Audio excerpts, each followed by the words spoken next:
We're here today at Akira restaurant at Visha Hotel and Residences here in Toronto. So let's go have a look.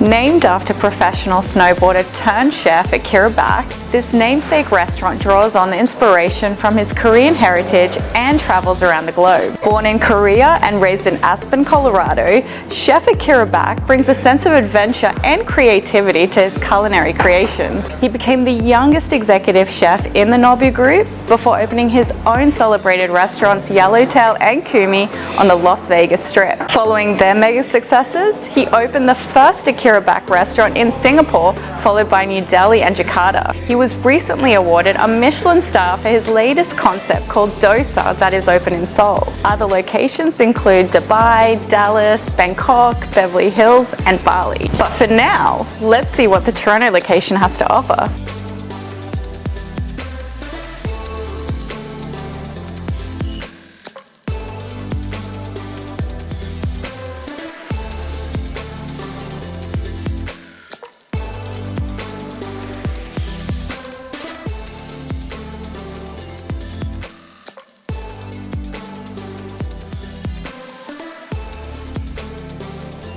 I'm here with Orion Berge, General Manager of Akira.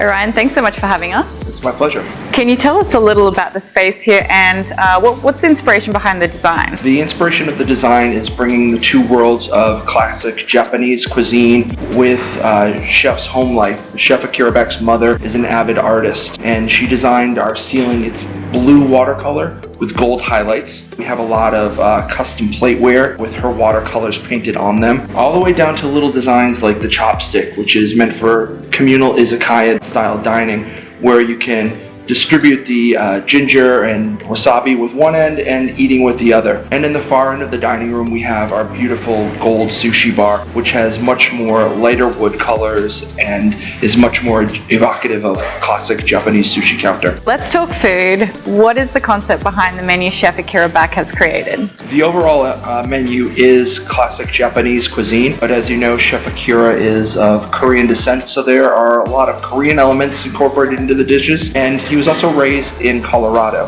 so there's also a lot of sort of Western elements, Western American elements incorporated into the dishes, such as chipotle and serrano peppers and jalapeno. So what are some must-try items on your menu? Well, the obvious first choice for me is the Akira tuna pizza. It is a very thin, crisp tortilla. Then it's topped with umami aioli. That is served with paper-thin tuna that's been garnished with Malden sea salt, micro shiso, and a little bit of truffle oil. All right, let's give this a try. Great. Chef Akira recommends they eat it just like you would a normal piece of pizza with your hands. Wonderful. And more.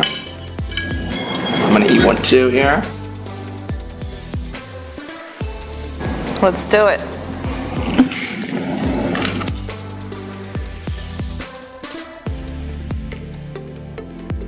The tuna is so buttery, the crust is crispy, and the aioli and the truffle is just perfectly balanced. Let's try another one of our most popular dishes, the Akira Wagyu beef tacos.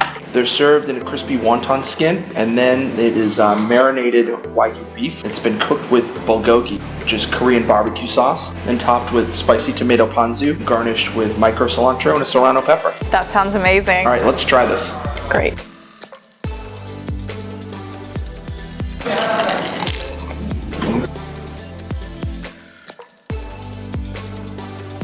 Spicy, it's rich, it's a little bit sweet, and you get all that savory notes of the Wagyu beef and that little bit of jalapeno. It's just the balance of that dish that really, really works out. And that's why we sell so many of these. I can tell the taco's just got the right amount of crunch. It does. The Wagyu is like perfectly seasoned. It is. And while they're tiny, they've just got so much flavor. See, I like to eat them one bite at a time. The next dish we have is evocative of Chef Akira's home. This is a dish similar to what his mother made for him. It is 48-hour Wagyu short rib. It's been sous vide for 48 hours and then served with Japanese maple-shaped carrots and potatoes with a soft quail egg. Okay, let's give this one a try. Here we are. Thank you. There you go. Let's get you some potatoes too. Thank you. Don't forget the egg here. There you are. Have at it. Beautiful. I'm gonna try it myself here.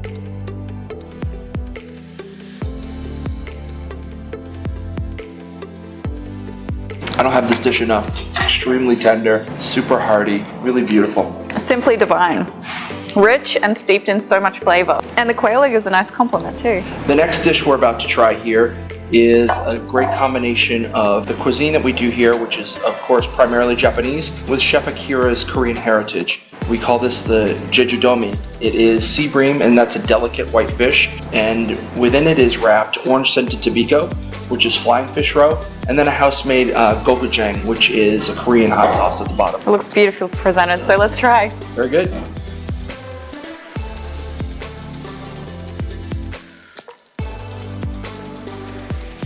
Extremely aromatic, not too spicy, really delicate flavors. This was actually the one that turned Chef Akira onto sashimi in the first place. So we have this dish to thank for the entire concept. I can definitely taste the citrus, and the contrast of the textures and the flavors is just perfect. It really is. It's a fresh fish, beautiful dish. All right, so the next dish is a very rich dish. It's the Truffle bomb croquette. It's a sweet shrimp croquette served with uni and caviar over the top, served over a bed of truffle whipped potato. This one we're gonna eat with a spoon.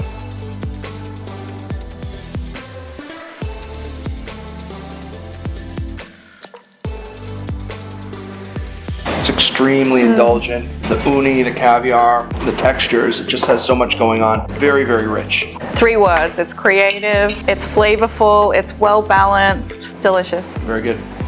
Last but not least is the Brother from Another Mother roll. It's one of our most popular roll dishes. It's so named because there's 2 different types of eel, freshwater and saltwater eel. It's topped with foie gras and then served with ponzu aioli and unagi sauce. The presentation is unbelievable. It's so beautiful.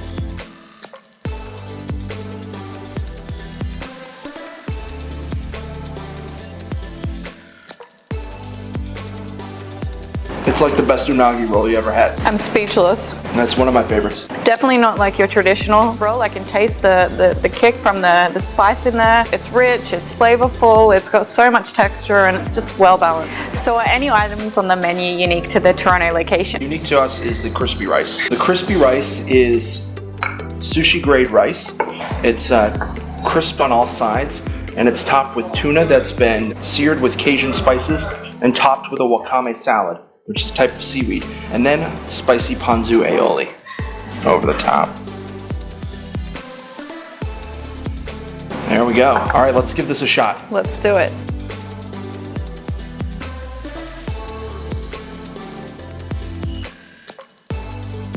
The texture of the crispy rice, spiciness of the tuna, they just both come together and make it a really, really nicely composed dish. Very tasty.